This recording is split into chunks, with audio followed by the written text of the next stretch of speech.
সন্দেশটা কতটা সুন্দর হয়েছে দেখুন, আপনাদেরকে একটা ভেঙে দেখাই। কত সহজেই ভেঙে যাচ্ছে, কতটা সুন্দর ভিতরটা হয়েছে দেখুন। তো এইভাবে কাঁচা চাল দিয়ে যে এতগুলো সন্দেশ তৈরি করা যায়, আপনারা না তৈরি করলে বিশ্বাস করতে পারবেন না।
নমস্কার বন্ধুরা, শিপ্রা কিচেন উইথ ভিলেজ ফুডের আরেকটা ভিডিওতে আপনাদের সবাইকে অনেক অনেক স্বাগত জানাই।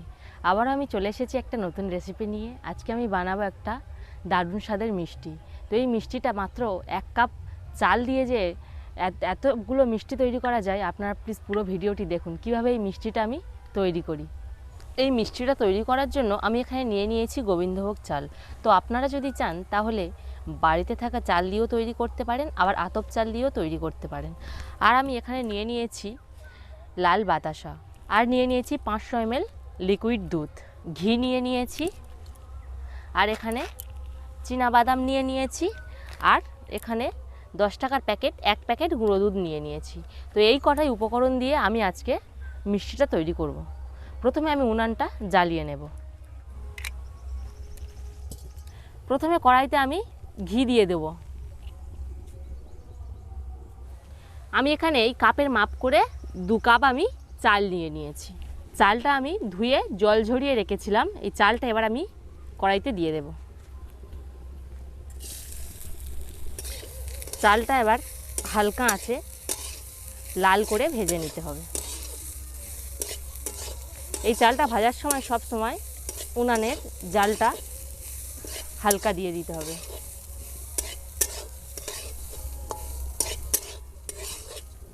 তো দেখুন বন্ধুরা, চালটা ভাজতে ভাজতে কতটা সুন্দর একটা কালার চলে এসেছে। এবার আমি চালটাকে নামিয়ে নেব। এবার কড়াইতে যে 500 ml লিকুইড দুধটা নিয়েছিলাম, লিকুইড দুধটা ছেঁকে দিয়ে দেব।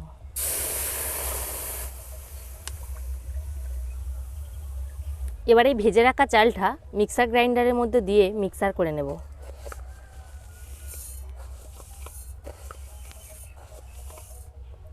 এবার এই ভেজে রাখা চীনাবাদামগুলো দিয়ে দেবো। আপনারা যদি চান কাজু বাদাম, কাঠবাদামও দিয়ে দিতে পারেন। দিয়ে আমি মিক্সার করে নেব। মিক্সার করে নিয়ে চলে এসেছি। তো মিক্সারটা একটু দানা দানা থাকবে, একদম মিহি হবে না। দেখুন এদিকে দুধটা ফুটে গেছে। এবার আমি এর মধ্যে যে 10 টাকার প্যাকেট গুঁড়ো দুধ নিয়েছিলাম ওটা এবার এর মধ্যে দিয়ে দেব।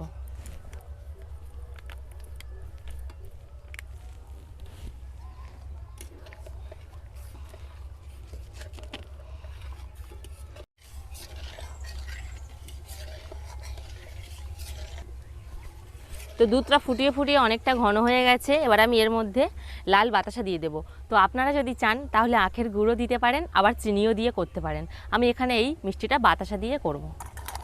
তো আমি যেমন মিষ্টি খাই সেই অনুযায়ী বাতাসা দেবো। আপনারা যে যেমন মিষ্টি খান সেই অনুযায়ী মিষ্টিটা দেবেন।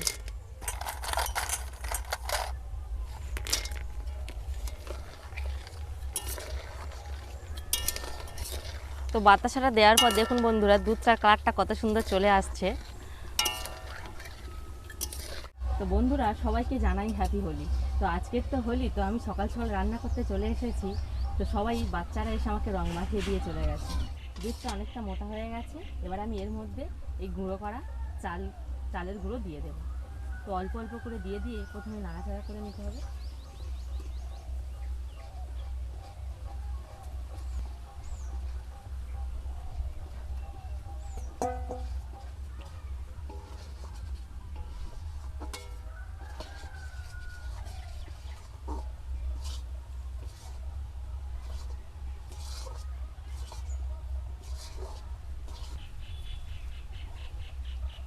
তো দেখুন বন্ধুরা, এইভাবে নাড়তে নাড়তে কতটা শক্ত হয়ে এসেছে এবং কড়া থেকে উঠে আসছে। এই অবস্থায় এটাকে আমরা নামিয়ে নেব।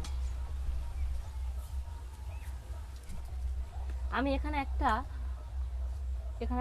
বক্স নিয়ে নিয়েছি। তো আপনারা যদি চান অন্য কিছু নিতে, তো আমি নিতে পারেন। আমি এখানে বক্সের মধ্যে একটা কাগজ দিয়ে দিয়েছি এবং কাগজের গায়ে একটু ঘি মাখিয়ে নিচ্ছি।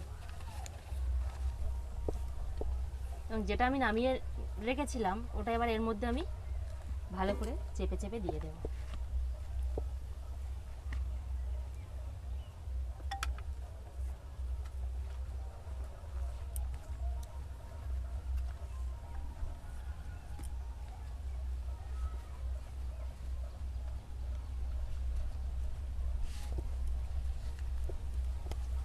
এই বক্সের মধ্যে আমি মিশ্রণটাকে দিয়ে দিয়েছি এবং দিয়ে সুন্দর করে এবার আমি 15 মিনিট রেখে দেবো। আপনারা যদি চান 10 মিনিট ফ্রিজেও রাখতে পারেন, আবার নর্মাল টেম্পারেচারে রাখলে 15 মিনিট রেখে দেবেন।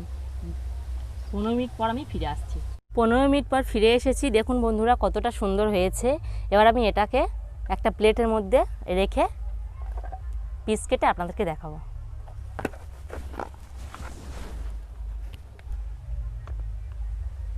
তো দেখুন বন্ধুরা কতটা সুন্দর হয়েছে, দেখুন নিচটা কতটা সুন্দর হয়েছে দেখুন। এবার আমি এটাকে উল্টে নেব।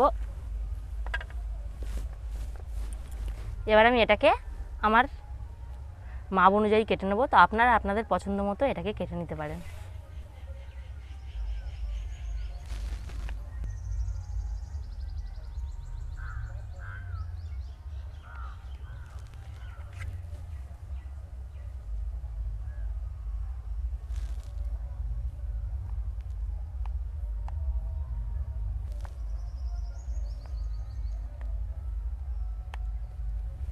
তো দেখুন বন্ধুরা সন্দেশটা কতটা সুন্দর হয়েছে দেখুন। আপনাদেরকে একটা ভেঙে দেখাই, কত সহজেই ভেঙে যাচ্ছে, কতটা সুন্দর ভিতরটা হয়েছে দেখুন। তো এইভাবে কাঁচা চাল দিয়ে যে এতগুলো সন্দেশ তৈরি করা যায়, আপনারা না তৈরি করলে বিশ্বাস করতে পারবেন না।